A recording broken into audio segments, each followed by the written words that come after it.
story, to use the 5 W's. Well, in this presentation, I'm going to tell you about the 5 W's of how the Black Cloister is coming up and why you should go there when you are able to drink.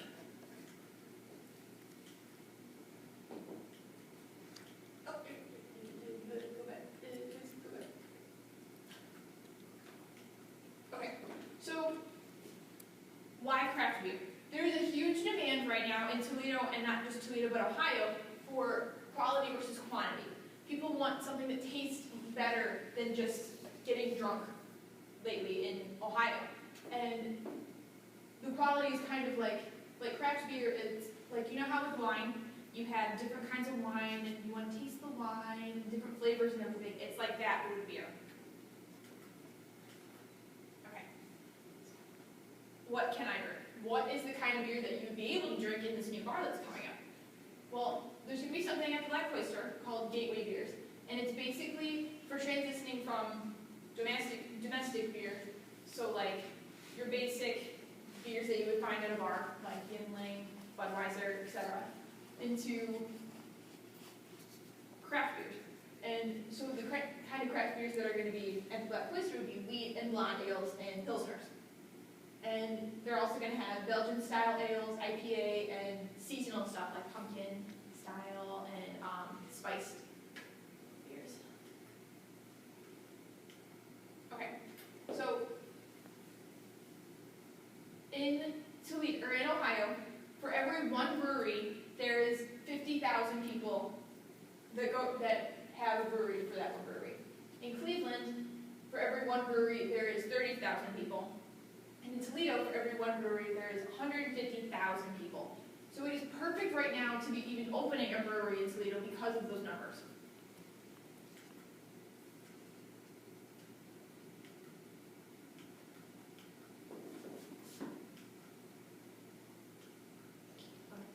So, who are some of the people that are going to be opening this? Who could I recognize when I walk into the brewery?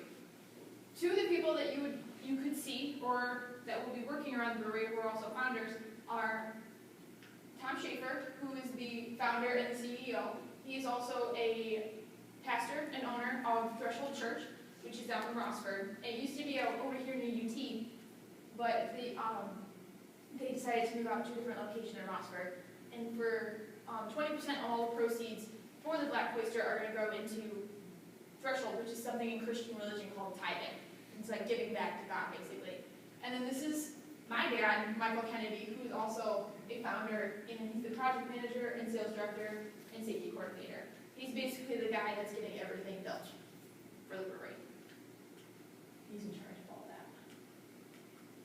Okay, so this is a religious brewery, but it's not somewhere that you're going to walk in, and then no one will walk in and say, here's a Bible, there's a Bible study over there. No one is going to judge you by whatever walk of life that you are. In the Toledo Blade, Pastor Schaefer, he had an interview, and he says this quote, "Religion and alcohol don't align in some religions. I know it will upset the moralistic sensibilities of some in the church, but within the Lutheran tradition, we don't see alcohol as sin. What the Bible says is essentially, don't drink to get drunk. We believe in moderation. Our brewery is obviously going to be very intentional about moderation for our customers." Okay. The Black Cloister is based off of, the name Black Cloister is based off of a man called Martin Luther, who basically started the Lutheran religion. And Martin Luther has these two really famous quotes when it comes to beer. Whoever drinks beer, he is quick to sleep. Whoever sleeps long does not sin. Whoever does not sin enters heaven. Thus let us drink beer. And then he also says, I'd rather my people were in an alehouse thinking of church than in a church thinking of an alehouse. So basically, you can drink beer and still have a religious sense about you. It's not like you have to choose either or.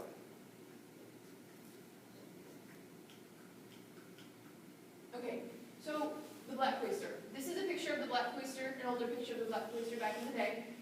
The Black Cloister was a monastery in the 1500s, and Martin Luther created like his version of what Lutheran religion should be, and what he thought the Catholic religion was doing wrong. And he posted that, his testimony, on the front door of the church and was like, this is what you are doing wrong, and the Catholic Church didn't like that very much. So he was excommunicated, which means he was basically kicked out.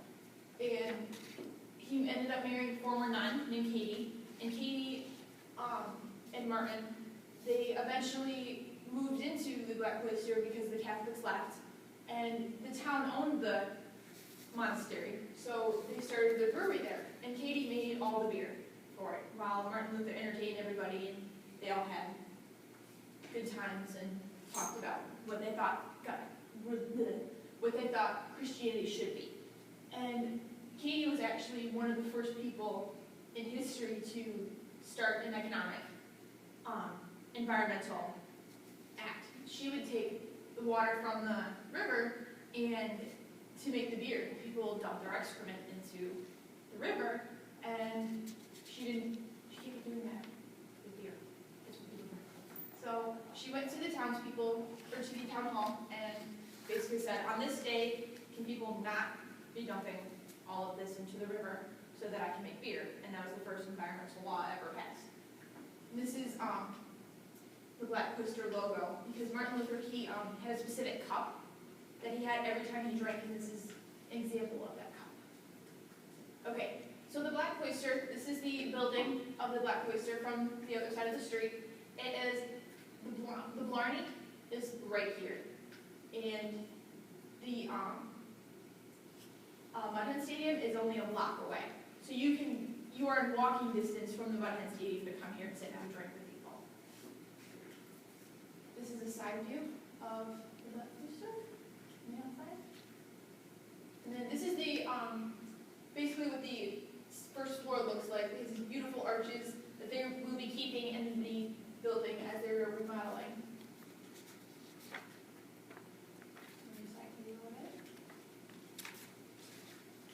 Okay, so this is a blueprint of what is all going to be in the Black Cloister. Right over here, there is a private room. So say you have a bunch of teachers or professors or something that wanted to have like a meeting or a party or something. You could rent this room out, and there was a curtain right here, and it would be a private party where you could all drink together. There, as the Black Cloister grows and becomes a bigger business, there will be a kitchen right here. However, there won't be a kitchen for a while because it's a separate license from a brewing license. All the seating is right here for the public, and the bar is right here. You can see right here. And then, do you remember what I was saying about how Martin Luther, he posted his basically his thesis for the Lutheran religion? It was 95 reasons, basically, is what it was.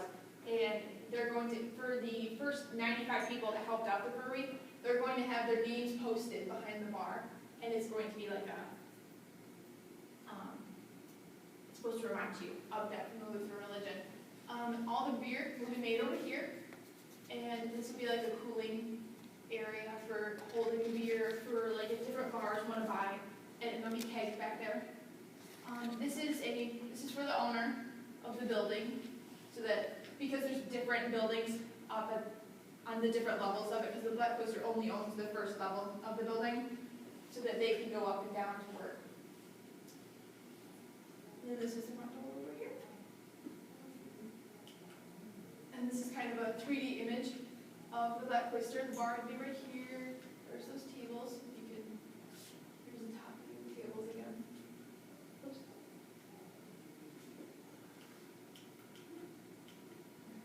And this is the side. There's gonna, you know how when you go to a bar and there's those areas where you're standing? That's basically what this is. Okay, so Martin Luther had a cup that he would drink, that one from when I was talking about the history of it. They're going to, when you're pouring Black Cloister IPA, like their original IPA, that's going to be, this is an example of like what the nozzle that they'll be pulling. Okay, so outside of the Black Cloister, craft breweries in Ohio is rather newer, really. The Great Lakes Brewing Company was started in 1988, which is like the first brewery since Prohibition to really start a brewery here in Ohio. It's the largest in Ohio and the 20th largest in the United States. And then in 2011, there were 47 craft breweries in Northeast Ohio, and now there's over 100 throughout Ohio. And then other local Toledo breweries are the Wami Brewing Company in 1995, the Black Swamp Brewing Company in 2009, and then the upcoming Black Oyster. So I hope I was able to answer all of your questions for the Black Oyster, and hopefully when you're able to drink, you'll come sit and have a drink.